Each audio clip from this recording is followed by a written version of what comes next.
একটা মানুষ যদি পারবে না ভেবে থেমে যায়, তাহলে তোর কোনো সম্ভাবনাই থাকবে না। এই শহরে এসে এক ফুলের সাথে দেখা হয়। প্রথম দেখাতেই আমি তার প্রেমে পড়ে যাই। তার কাটার আঘাতও আমার ভালো লাগতে শুরু করে, কিন্তু আমি বুঝতে পারিনি যে এই ফুল সাধারণ ফুল না, সে ফুলকুমারী,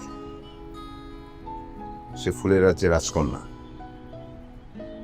আমি তো আর রাজপুত্র না, সাধারণ মালি।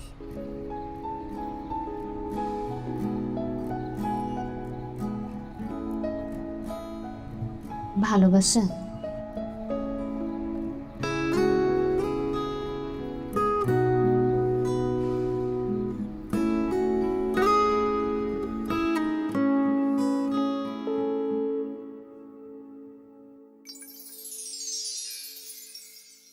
এই নাও তোমার পুরস্কার।